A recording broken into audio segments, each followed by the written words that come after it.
जी हां, चौंकिए मत। मुंगेर सांसद राजीव रंजन सिंह उर्फ ललन सिंह को मोकामा वाले नलिनी रंजन शर्मा उर्फ ललन सिंह चुनौती देने जा रहे हैं। कल तक मुंगेर लोकसभा चुनाव का महामुकाबला एक तरफा दिखाई दे रहा था, अब बेहद ही रोमांचक होने जा रहा है। राजीव रंजन सिंह उर्फ ललन सिंह को चुनौती देने के नलिनी रंजन शर्मा के फैसले ने आगामी चुनाव में उत्साह और प्रत्याशा का एक नया स्तर ला दिया है। मोकामा निवासी नलिनी रंजन शर्मा उर्फ ललन सिंह की उम्मीदवारी की घोषणा के बाद हजारों कार्यकर्ता उनके साथ एकजुट हो रहे हैं। उन्हें बदलाव लाने और संसद में उनके हितों का प्रतिनिधित्व करने की उनकी क्षमता पर भरोसा है। चूंकि दोनों उम्मीदवारों का उपनाम ललन सिंह एक ही है, इसलिए मुंगेर की लड़ाई निश्चित रूप से तीव्र होगी और देश भर के राजनीतिक पर्यवेक्षकों द्वारा इस पर कड़ी नजर रखी जाएगी। यह दो मजबूत दावेदारों के बीच मुकाबला होगा, जिनमें से प्रत्येक मुंगेर के लोगों का नेतृत्व करने और उनकी सेवा करने का अवसर पाने की होड़ में है। एक रोमांचक मुकाबले के लिए मंच तैयार है, जो अंततः इस महत्वपूर्ण निर्वाचन क्षेत्र की भविष्य की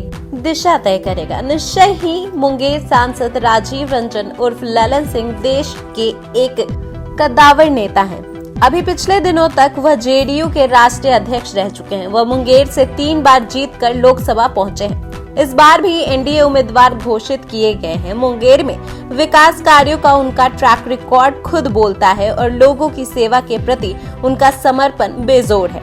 अपने अनुभव और नेतृत्व कौशल के साथ वह निश्चित रूप से लोकसभा में सकारात्मक प्रभाव डालते रहेंगे। एनडीए उम्मीदवार के रूप में उन्हें न केवल उनकी पार्टी बल्कि गठबंधन सहयोगियों का भी समर्थन प्राप्त है, जो उन्हें आगामी चुनावों में एक मजबूत ताकत बनाता है। लोगों की प्रगति और कल्याण के प्रति उनकी प्रतिबद्धता उन्हें फिर से चुनाव के लिए एक मजबूत दावेदार बनाती है और उनके घटक निश्चिंत हो सकते हैं कि ललन सिंह के प्रतिनिधित्व के साथ उनकी आवाज राष्ट्रीय स्तर पर सुनी जाएगी।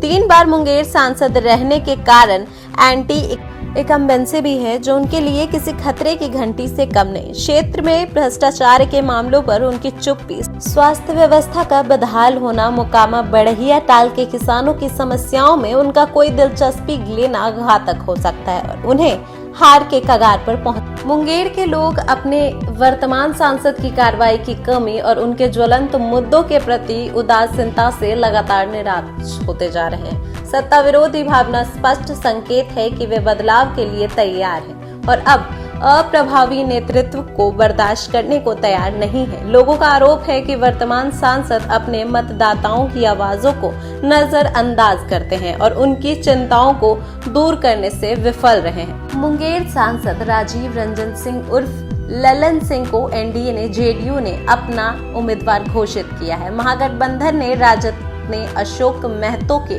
नवविवाहिता धर्मपत्नी अनीता देवी को अपना उम्मीदवार घोषित किया है। अशोक महतो 17 साल जेल में रहने के बाद राजनीति करने उतरे हैं। उन्हें 1 महीने के अंदर ही जनता के बीच अपनी पहचान बनानी है और खुद को साबित करना है। अशोक महतो के लिए यह एक चुनौतीपूर्ण काम होगा, क्योंकि उन्हें न केवल अपने अतीत के कलंक से उबरना है, बल्कि कम समय में एक मजबूत राजनीतिक उपस्थिति भी बनानी है। उनकी पत्नी अनीता देवी की उम्मीदवारी जटिलता की एक और परत जोड़ती है, क्योंकि उन्हें भी खुद को एक विश्वसनीय और सक्षम नेता के रूप में स्थापित करने की आवश्यकता होगी। आगामी चुनाव मतदाताओं से जुड़ने और उनका विश्वास हासिल करने की उनकी क्षमता की परीक्षा होगी। वर्तमान सांसद राजीव रंजन सिंह उर्फ ललन सिंह द्वारा मुंगेर की जनता के प्रति उदासीनता, विकास कार्यों में रुचि न लेना, एंटी इनकम्बेंसी को मुद्दा बनाकर नलिनी रंजन शर्मा उर्फ ललन सिंह मुंगेर की चुनावी समर में उतरने का मन बना चुके हैं। कल देर शाम से ही उनके सैकड़ों समर्थक मुंगेर से उनके निर्दलीय चुनाव लड़ने की घोषणा कर रहे हैं। अगर ललन सिंह सचमुच में आने वाली 24 अप्रैल को मुंगेर लोकसभा से अपना नामांकन करवाते हैं, तो निश्चित ही मुंगेर का महामुकाबला बहुत ही रोमांचक हो जाएगा। नलिनी रंजन शर्मा मुंगेर में बदलाव लाने के लिए कृत संकल्प हैं और वर्तमान सांसद से सीधी टक्कर लेने के लिए तैयार हैं।